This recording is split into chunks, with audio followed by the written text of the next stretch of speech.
Hi friends, good evening. तो हम जो है बीपीसी स्कूल साइकोलॉजी का नेक्स्ट पार्ट कवर करने जा रहे हैं और हम कोशिश करेंगे इस क्लिप को हर एक वीडियो में ऐड करने का। आप जो है वीडियो अच्छा लगे तो आप अपने फ्रेंड्स को शेयर कर दीजिएगा, लाइक कर दीजिएगा। अगर लाइक ना करिएगा तो शेयर ज़रूर कर दीजिएगा।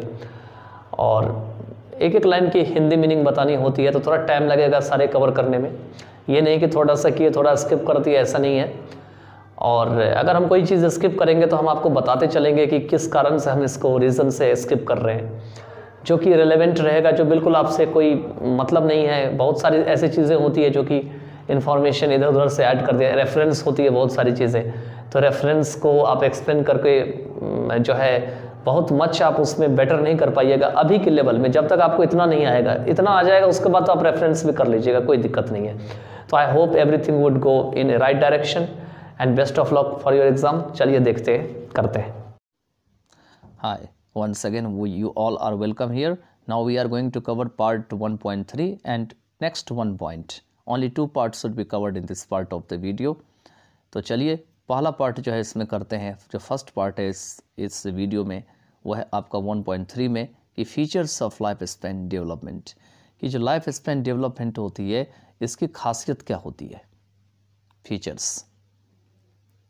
तो development is a complex phenomenon, ठीक है। ये डेवलपमेंट जो होती है एक जटिल घटना होती है, फिनोमिनन होती है। बेल्टेस्टेल 1999 आइडेंटिफाइड 4 की features of life span development. ये जो व्यक्ति था बेल्टेस्टेल, इन्होंने 1999 में जो है वो 4 ऐसे मुख्य जो है फीचर लाइफ स्पैन डेवलपमेंट को पहचाना। उन्होंने कहा कि अगर ये 4 फीचर हो तो लाइफ स्पैन डेवलपमेंट को पहचानना बहुत आसान हो जाएगा। These features are multi-dimensionality, plasticity, historical context and multiple causation। और ये जो 4 फीचर हैं इनका नाम इन्होंने multi-dimensionality, plasticity, historical context और multiple causation दिया। अभी एक एक के बारे में देखेंगे कि क्या होते हैं। सबसे पहले इसमें है कि multi-dimensionality क्या होते हैं। तो दे रखे हैं कि development involves both growth and decline. As people grow in one area they may slow in another and at different rates. कहते हैं डेवलपमेंट में दोनों ही ग्रोथ और डिक्लाइन दोनों शामिल होती है। मतलब एक तरफ तो ग्रोथ होता रहता है, एक तरफ किसी चीज़ की पतन होती रहती है। क्योंकि जो पीपल हैं वो एक एरिया में तो ग्रो कर रहे होते हैं, लेकिन हो सकता है कि दूसरी एरिया में वो कमज़ोर पड़ जाते हों, स्लो पड़ जाते हों, अलग अलग दर से या रेट से। For example, people's vocabulary ability tends to increase throughout life, but reaction time tends to slow down with ages। कहते हैं अगर इसको एग्जाम्पल के लिए देखा जाए तो पीपल की जो शब्दावली होती है, हर एक व्यक्ति की शब्दावली क्या होती है कि जैसे जैसे उसकी उम्र बढ़ती चली जाती है उसकी वोकैबुलरी की एबिलिटी जो है बढ़ती चली जाती है, लेकिन जो रिएक्शन करने का उनका तरीका होता है tends to slow down with ages. ये समय के साथ साथ या एज के साथ साथ कमज़ोर होती मालूम चली जाती है। क्योंकि बचपन में जो रिएक्शन होता है बहुत तेज़ी से होता है और धीरे धीरे जैसे बचपना समाप्त होती है और कोई व्यक्ति ओल्डनेस की तरफ पहुंचता है तो उनका ये रिएक्शन धीरे धीरे कमज़ोर होने लगता है। Many predictable behavior changes occur through maturation as the result of growth of central nervous system as long as the needed environment is present. बहुत सारे ऐसे प्रेडिक्टेबल बिहेवियर होते हैं जो बदलते रहते हैं।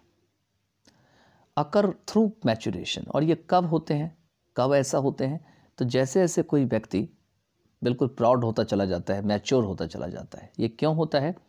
क्योंकि जो सेंट्रल नर्वस सिस्टम होता है हमारे मस्तिष्क का, दिमाग का, उसमें ग्रोथ के परिणाम स्वरूप as a result of as long as the needed environment is present. मतलब जब तक जो है जितना एनवायरनमेंट हमको ज़रूरत है वो हमारे पास प्रेजेंट होती है।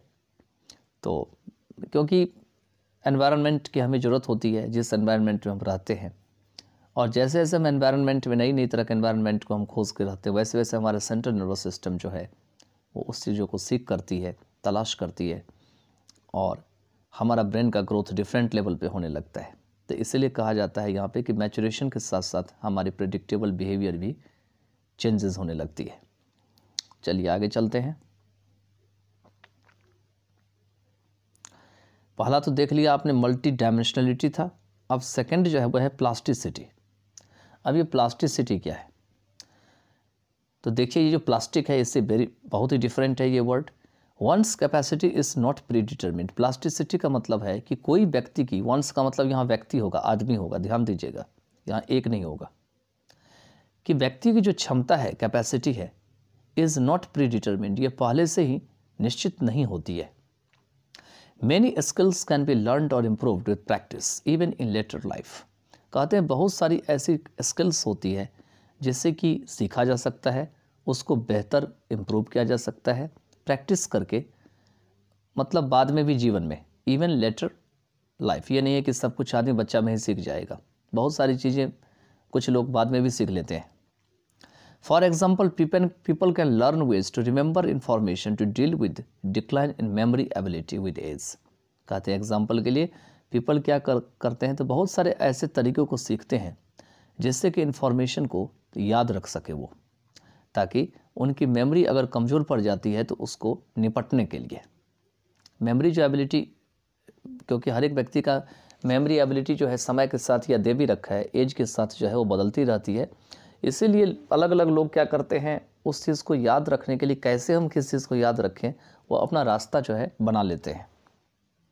However, there is a limit for the potential improvement which is set by heredity। लेकिन फिर भी कहते हैं जो संभावित जो सुधार है या पोटेंशियल जो इम्प्रूवमेंट है, उनकी कुछ लिमिटेशन होती है, और ये जो हेरिडिटी होती है उसके द्वारा तैयार की जाती है। हेरिडिटी जानते हैं, वंशानुगत होती है। तो देखा यहाँ पे प्लास्टिक का मतलब कैसे डिफरेंट हो गया, प्लास्टिक से प्लास्टिसिटी बना दो। चलिए, इसीलिए इंग्लिश जो वर्ड है ये हर एक सब्जेक्ट में जाकर के अपना जो है मीनिंग चेंज कर लेता है। चलिए आगे चलते हैं। इसमें है हिस्टोरिकल कॉन्टेक्स्ट। हिस्टोरिकल कॉन्टेक्स्ट मतलब ऐतिहासिक संदर्भ में देखा जाए तो क्या दे रखा है इसके बारे में। Each of us develops within a particular set of circumstances determined by the historical time in which we are born and the culture in which we grow up. हम में से सभी डेवलप होते हैं एक पर्टिकुलर सेट ऑफ सर्कमस्टेंस में, मतलब हमारी परिस्थिति जो है वो हमें मजबूर करती है वहाँ डेवलप होने के लिए, वही चीज़ को फिक्स कर देती है, पर्टिकुलर बना देती है। Determined by the historical time, और ये ऐतिहासिक समय के द्वारा निश्चित की जाती है, मतलब पहले से जो हमारे सोसाइटी में चलती आ रही है वही वो आगे भी जो है वही कल्चर को जो है बच्चों के ऊपर थोपा जाता है। In which we are born, जहाँ पे हम जन्म लेते हैं, and the culture in which grow up, और वही कल्चर जिसमें हम बड़े होते हैं। Example, economic problems due to depression in 1930s, competition was less. कहते हैं कि 1930s में डिप्रेशन होने के कारण, 1930s में क्या हुआ था कि वर्ल्ड में एक आर्थिक संकट आ गया था। ये हिस्ट्री का चैप्टर है, हम हिस्ट्री में से इसको पढ़ाएंगे। तो इकोनॉमिक जो प्रॉब्लम थी वो वहाँ पे काफ़ी ज़्यादा हो गया था, इसीलिए उस टाइम में क्या हुआ था, कंपटीशन बहुत ही कम था, प्रतिस्पर्धा जो देखने को थी वो बहुत कम मिलती थी। As economy expanded, advancement was rapid, more careers opened when these individuals were in the 20s। जैसे जैसे इकोनॉमी का विस्तार हुआ, क्या हुआ, तरक्की बहुत तेज़ी से होने लगी, एडवांसमेंट भी क्या हुई, बहुत तेज़ी से होने लगी। मोर कैरियर्स ओपनड, बहुत सारे जो है वो आपको कैरियर्स या जो जीवन में काम करने वाले रास्ते हैं उसको खोल दिए गए। When this individuals were in the 20s, और ये तभी हो गए थे जब ये व्यक्ति या इंडिविजुअल जो है मात्र 20 के हो गए थे। Now in late 1990s conditions are different, लेकिन अगर आप 1990 के कंडीशन की बात करें तो बहुत ही डिफरेंट है। Competition is great, opportunities limited and prospects for advancement lower. कहते हैं कंपटीशन जो है वो एक ग्रेट अपॉर्चुनिटी बन गया है, और इस ये भी लिमिटेड हो गया है, और संभावना ऐसी जताई जा रही है प्रॉस्पेक्ट्स कि अब जो एडवांसमेंट है वो उतना ज़्यादा नहीं हो रहा है जितना होना चाहिए।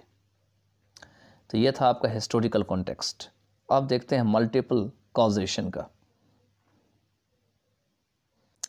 मल्टीपल कॉजेशन में दे रखे हैं, development results from biological, psychological, socio cultural and life cycle forces.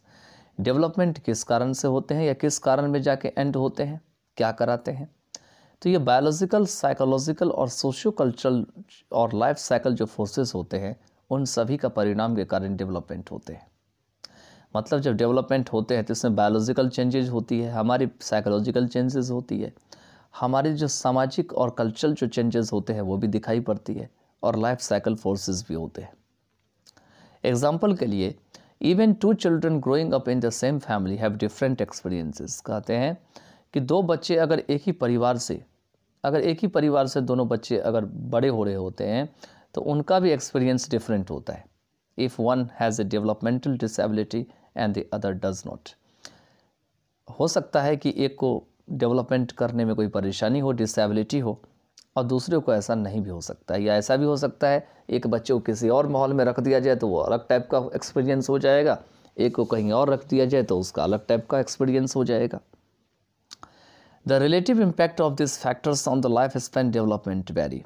और ये जो एक प्रकार का जो ये फैक्टर है उसका जो इम्पैक्ट है ये लाइफ स्पैन डेवलपमेंट के ऊपर ये बदलती रहती है। वो वेरी का मतलब बदलना यहाँ पे। The age related biological factors are most important in childhood. Age से संबंधित जो जीव विज्ञान के ये सारे कारक होते हैं या बायोलॉजिकल फैक्टर्स होते हैं, ये चाइल्डहुड और आगे ओल्ड एज भी दे रखा है, इस सब के लिए बहुत ज़्यादा ज़रूरी होता है।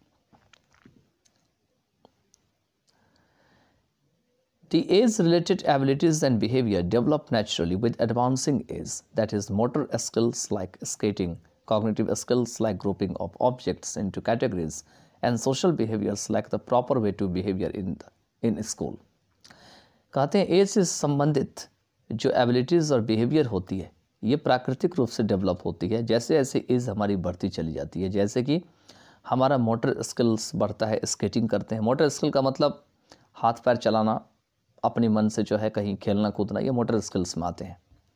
कॉग्निटिव स्किल्स है, इसमें क्या होते हैं बच्चों को इतना क्षमता हो जाता है, ब्रेन का डेवलपमेंट हो जाता है कि कौन ऑब्जेक्ट कैसा है, कौन छोटा है, कौन बड़ा है, किस टाइप का है, उसको वो एक कैटेगरी बना लेते हैं। जैसे ग्लास है तो ग्लास को ग्लास वाले में रख लेंगे, उसके बाद कप है तो कप को कप के साथ साइज में रख लेंगे, वाटर है तो वाटर जब समझ जाएंगे लिक्विड है इसको साइड रख लेंगे। इसको कहा जाता है cognitive skill.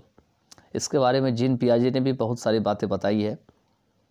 And social behaviours, और सोशल बिहेवियर में भी आपको ये चीज़ देखने को मिलेंगे, जो उनका बिहेवियर होता है वो भी चेंजेस होते चले जाते हैं। Like the proper way to behavior in the school, और उनका जो तरीका होता है स्कूल में रहने का वो भी आपको ठीक ठाक लगभग होने लगता है।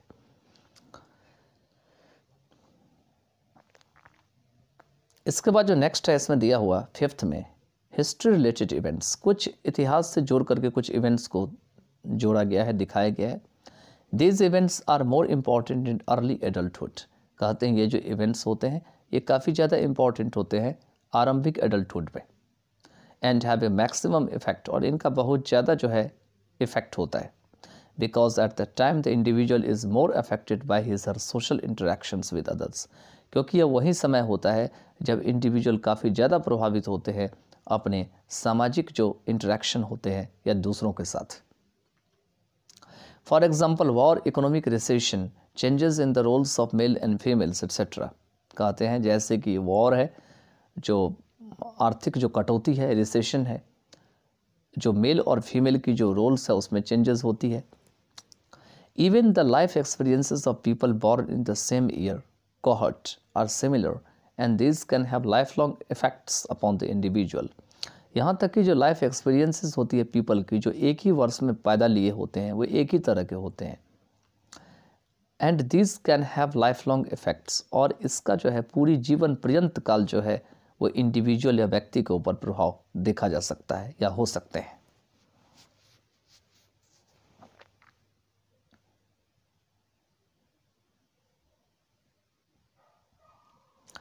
आगे हैं behavior related to unique life events refer to the events that are experienced by the individual and are not related to age और सोशल कंडीशंस।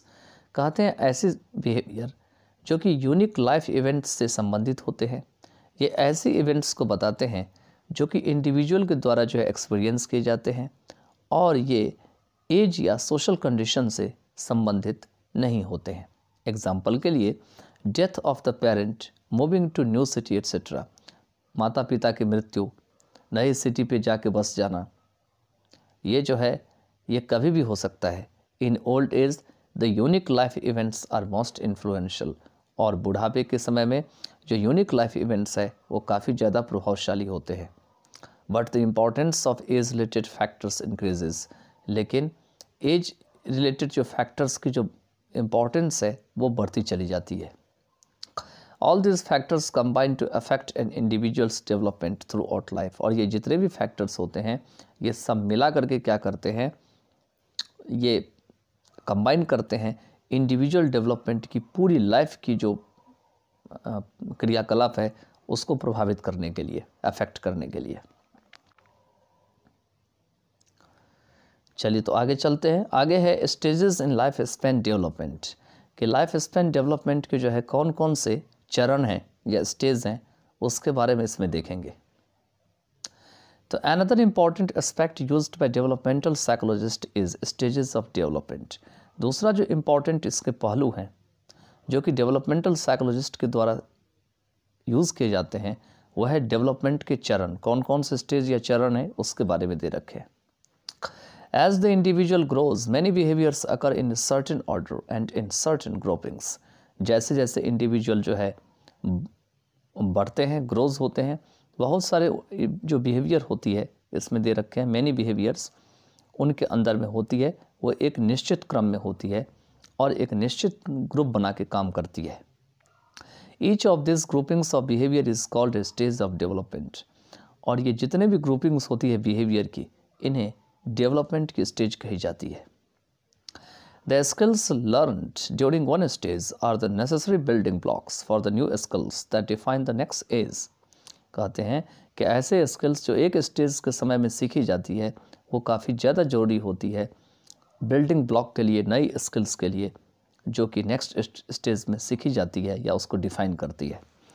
मतलब कोई बच्चा अगर फर्स्ट पढ़ेगा तभी तो वो सेकंड में जाएगा, वही बात कह रहा है कि फर्स्ट में उसका स्टेज डिफरेंट होता है, सेकंड में उसका स्टेज डिफरेंट हो जाता है, क्योंकि सेकंड में पहला जो स्टेज वो सीखता है वही स्टेज को वो ऐड करता है सेकंड क्लास में आकर के। For example the behavior also remains stable for a time after a new stage is reached until behavior indicating a new stage is scene.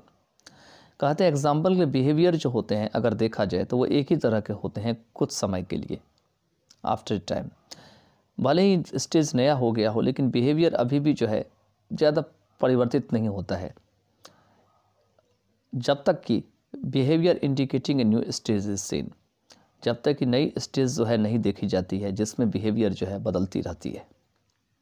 Are life span is divided into 8 major stages और periods. हमारी जो life span होती है वो 8 major stages जो होती है या अवधि होती है उसमें डिवाइड कर दी जाती है। वो ये है, इस प्रकार से दे रखे हैं, ये सारा जो है स्टेजेस हैं। देखिए फर्स्ट स्टेज जो है ये बहुत इंपॉर्टेंट इन्फॉर्मेशन है साइकोलॉजी का, तो थोड़ा गौर से इसको जो है स्टडी करिएगा।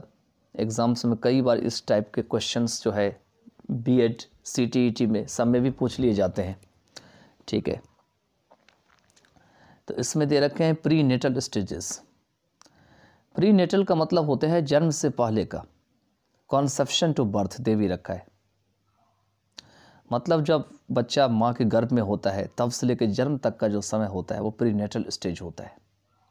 अब इसमें क्या क्या डेवलपमेंट होता है, formation, basic body structure and organs, क्योंकि पता है कि बर्थ से पहले का भी टाइम है तो इसमें निश्चित है बच्चे का पहले शरीर बनेगा, तो वही है बेसिक बॉडी स्ट्रक्चर, उनके ऑर्गन्स भी बनेगा। दूसरा क्या होगा, physical growth is most rapid of all life span stages. जो फिजिकल ग्रोथ होती है इसमें वो काफ़ी ज़्यादा होती है जितने भी इसमें लाइफ स्पैन स्टेजेस होते हैं इसमें। Vulnerability to environmental influences is great. कहते हैं कि जो बच्चे होते हैं खास करके उसके अंदर जो आसपास की माहौल है वो काफ़ी ज़्यादा प्रभावित करती है। अब चलिए आगे चलते हैं।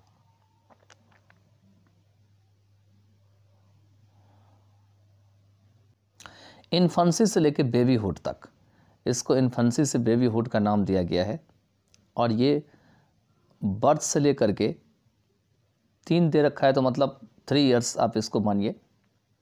इसमें क्या होते हैं, new born is dependent incompetent. जो नए बच्चे होते हैं वो हमेशा दूसरे के ऊपर निर्भर रहते हैं, ये इनकॉम्पिटेंट होते हैं, ये अपने से कुछ नहीं कर पाते हैं। All senses operate at birth, सभी सेंसेस इनका काम करने लगता है जन्म के साथ ही। Physical growth and development of motor skills are rapid, और जो फिजिकल ग्रोथ और डेवलपमेंट होती है मोटर स्किल्स की, वो काफ़ी तेज़ी से होती है इसमें। इसके बाद है ability to learn and remember, इनके अंदर यह योग्यता हो जाती है कि अब ये लर्न करना या याद करना शुरू कर दे।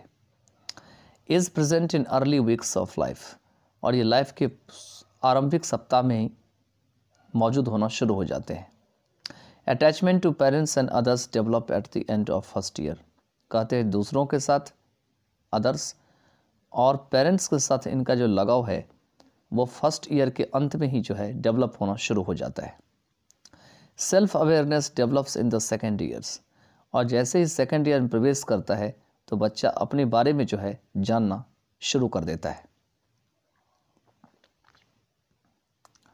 इसके बाद है comprehension and speech develop rapidly, इनकी जो समझ है और स्पीच है वो भी तेज़ी से डेवलप करती है। Interest in other children increases, दूसरे बच्चों में इनका इंटरेस्ट जो है वो बढ़ने लगता है। अब जो थर्ड है इसमें वह है अर्ली चाइल्डहुड, ये 3 ईयर्स से लेकर के 6 ईयर्स तक होते हैं। अब इसमें क्या क्या होते हैं, तो family still focus of life but other children become more important, family अभी भी लाइफ के ऊपर फोकस करती है, लेकिन जो दूसरे चिल्ड्रन होते हैं वो काफ़ी ज़्यादा इम्पॉर्टेंट हो जाते हैं। Gross and fine motor skills improve, इनका एक अच्छा मोटर स्किल जो है वो तैयार होता है। Ply imagination become more elaborate, कहते हैं इनका जो कल्पना करने की जो शक्ति है वो काफ़ी ज़्यादा विस्तृत या चौड़ा हो जाता है, बड़ा हो जाता है। उसके बाद है कॉग्निटिव इमेच्योरिटी, इनके अंदर में अभी सोचने समझने की शक्ति जो है वो इतना ज़्यादा मजबूत नहीं हो पाता है। इसके बाद है बिहेवियर इज़ एगोसेंट्रिक, एगोसेंट्रिक का मतलब हुआ यहाँ पे, इसके बारे में तो बहुत ज़्यादा लिख रखा है इसमें साइकोलॉजिस्ट ने आगे जा कर के, कि बिहेवियर जो होते हैं बच्चे को वह ईगोसेंट्रिक होते हैं, मतलब जो वो करना चाहते हैं वहीं करें तो ठीक है, उनको कोई रोके ना, इसको ईगोसेंट्रिक कहा गया है। Independent self control and self care increases, ये क्या होते हैं, आज़ाद रहना चाहते हैं, अपने खुद को कंट्रोल में रखना चाहते हैं, और अपने आप को जो देख रेख है करने की क्षमता भी इनके अंदर बढ़ जाती है। फोर्थ में है लेट चाइल्डहुड, ये 6 ईयर्स से लेके 12 ईयर्स तक के बीच में होती है। फिजिकल ग्रोथ स्लोज, इसमें जो शारीरिक विकास है वो लगभग रुक जाती है या धीरे धीरे हो जाती है, कम हो जाती है। पीयर्स बिकम इम्पॉर्टेंट, इनके जो साथी खेलने वाले हैं वो इनके लिए इम्पॉर्टेंट हो जाते हैं। कंक्रीट लॉजिकल थिंकिंग डेवलप्स, अब इसमें कंक्रीट लॉजिकल थिंकिंग डेवलप्स होता है। कंक्रीट का मतलब होता है कि कोई चीज़ को बिल्कुल ठीक है या नहीं ठीक है उसके ऊपर ये ज़्यादा सोचने लगते हैं। एगोसेंट्रिसिज्म डिमिनिशेस, ईगोसेंट्रिसिज्म मैंने बताया था पहले, ईगोसेंट्रिक क्या होते हैं, मतलब जो खुद करे वही ठीक है, ये चीज़ जो है और ये जो प्रोसेस है बच्चों में अब इसमें एज में आके घटने लगती है, डिमिनिश होने लगती है। अब इन्हें पता होने लगता है कि नहीं, जो मैं सोचता था इससे पहले वो सही नहीं था, वो गलत था, हर एक चीज़ जो मैं सोचता था वो ठीक नहीं था, तो इसीलिए इस एज में ये चीज़ इनके अंदर आने लगती है। Memory and language skills increase, अब इनकी जो याददाश्त है और जो भाषा है वो बढ़ने लगती है। कॉग्निटिव एबिलिटी इम्प्रूव्स, अब इसमें सोचने समझने कुछ करने की क्षमता जो है वो बेहतर होती है। एथलेटिक स्किल्स इम्प्रूव, अब इसके अंदर में हाथ पैर चलाने की, उससे काम करने की क्षमता जो है वो इम्प्रूव होती है। सेल्फ कॉन्सेप्ट डेवलप्स, अब इसमें इनका अपना विचार होता है वो भी विकसित होते हैं। अब जो है वो एडोलेसेंस का पीरियड है, यह है 12 ईयर्स से लेकर के 20 ईयर्स का। वैसे टीन एज कहा जाता है 13 से 19 ईयर्स, तो ये बहुत मिलता जुलता वर्ड है एडोलेसेंस और टीन एज जो है। चलिए इसमें देखते हैं क्या है। Physical changes are rapid and profound, इसमें फिजिकल चेंजेस बहुत तेज़ी से होते हैं और बहुत ही गंभीर होते हैं। रिप्रोडक्टिव मैच्योरिटी इज अटेंड, यहाँ पर में अब इसके तहत क्षमता हो जाती है कि अब ये बच्चे को जन्म दे सकते हैं, तो वहीं दे रखे हैं रिप्रोडक्टिव मैच्योरिटी इज अटेंड। इसके बाद है search for identity become central, अब ये बच्चे खुद सोच में पड़ जाते हैं कि वो खुद क्या है, ये इनका मेन मुद्दा बन जाता है। ये अपने आप को सोचना, अपने आप के ऊपर टाइम ज़्यादा देना शुरू कर देते हैं। इसके ऊपर एरिक एरिक्सन ने भी काफ़ी कुछ लिख रखे हैं और भी साइकोलॉजिस्ट ने। इसके बाद इनका एब्स्ट्रैक्ट थिंकिंग डेवलप्स, क्या अच्छा है क्या बुरा है, इसके ऊपर ये काफ़ी ज़्यादा जो है सोचते हैं। Adolescent egocentrism persist in some behaviours, अब यहाँ पर मैं कुछ मिसप्रिंट दे रखा है, यहाँ पे जियो नहीं ईगोसेंट्रिसिज्म होना चाहिए पहला, तो यहाँ पे ये होना चाहिए, यहाँ पे परसिस्ट होना चाहिए। चलिए कोई बात नहीं है। एडोलेसेंट की जो ईगोसेंट्रिसिज्म होती है वो कुछ बिहेवियर में बरकरार रहती है, परसिस्ट होना चाहिए यहाँ पे। ईगोसेंट्रिसिज्म मतलब जो मैं सोचता हूँ वो ठीक है, वो बच्चे पेरेंट्स को भी दबाव डालते हैं, नहीं यही काम करो जो मैं कहता हूँ, तो ये ईगोसेंट्रिसिज्म जो है यहाँ पर में बच्चों का थोड़ा सा ज़्यादा डेवलप हो जाता है। इसके बाद है peers help to develop and test self concept, अब यहाँ पर में साथ जो रहने वाले होते हैं वो हेल्प करते हैं डेवलप होने में, और साथ ही साथ सेल्फ कॉन्सेप्ट की एक टेस्ट तैयार होती है। गुड रिलेशनशिप विद पेरेंट्स, यहाँ पे पेरेंट्स के साथ रिलेशनशिप भी अच्छा बना रहता है। अब है अर्ली एडल्टहुड, इसको 20 ईयर्स से लेके 40 ईयर्स तक के बीच में रखा जाता है। Most people marry and become parents, इसमें बहुत सारे लोग जो है वो शादी कर लेते हैं और माता पिता बन जाते हैं। Physical health at the peak, जो शारीरिक जो स्वास्थ्य होता है वो चरम सीमा पे होता है, पीक पे होता है।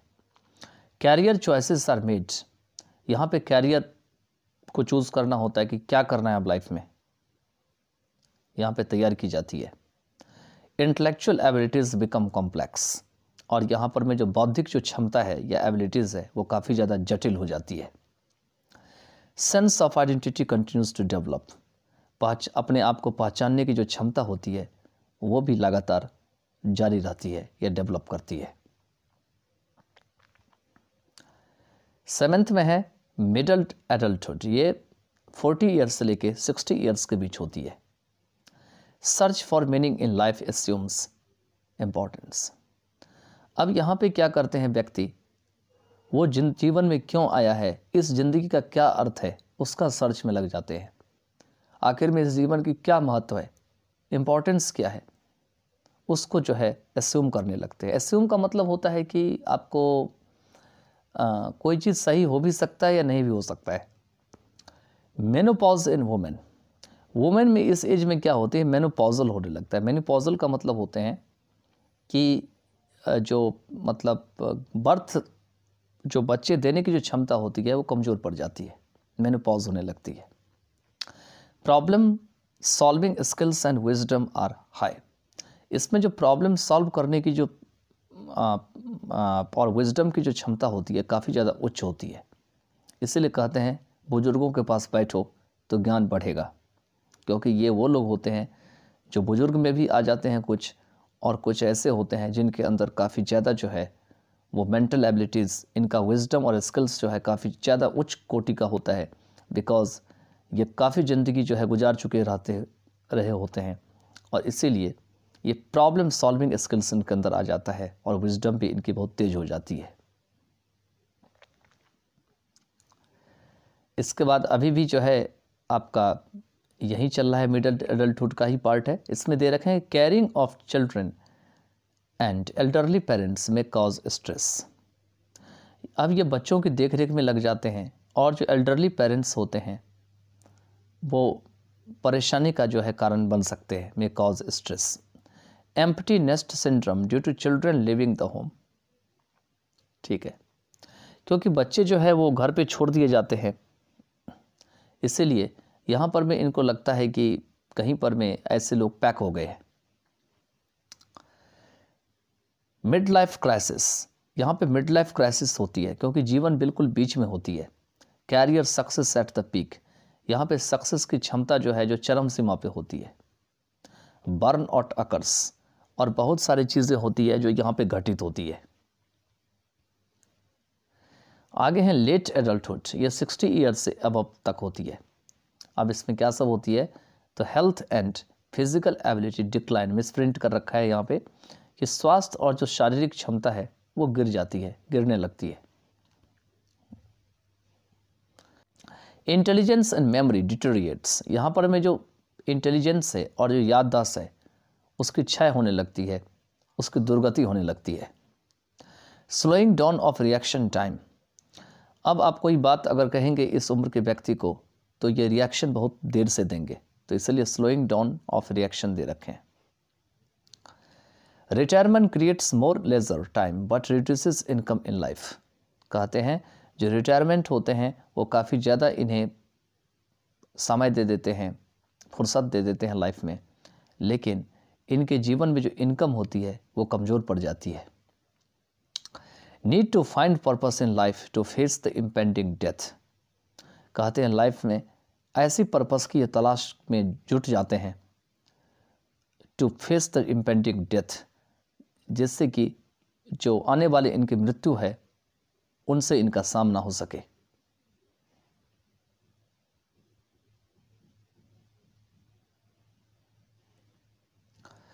अब आगे दे रखे हैं human development is divided into 2 major phases, human development को जो है मुख्य 2 फेजेस में डिवाइड किया जाता है। पहला तो है अर्ली फेज और दूसरा है लेटर फेज में। The early phase constitutes prenatal stage, childhood and adolescence. Early phase में क्या क्या आते हैं, तो प्रीनेटल स्टेज, चाइल्डहुड और आपको एडोलेसेंस आते हैं। इस कैरेक्टराइज्ड बाय रैपिड एज, ये ऐसे एज होते हैं जो काफ़ी तेज़ी से बढ़ते हैं। Increases in physical size and abilities, इसमें फिजिकल साइज और जो एबिलिटी होती है वो बढ़ती है। These changes also occur in the late phase, ये लेट फेज में भी ये चेंजेस होते रहते हैं। अर्ली मिडल और लेट एडल्टहुड जो होते हैं खास करके उसके बारे में यहाँ पे दे रखे हैं, लेकिन बहुत धीरे धीरे होते हैं। People's abilities continue to develop, people के एबिलिटीज़ भी जो है डेवलप होना जारी रखती है as they adapt to the environment, क्योंकि वो एनवायरनमेंट के साथ ढल जाते हैं।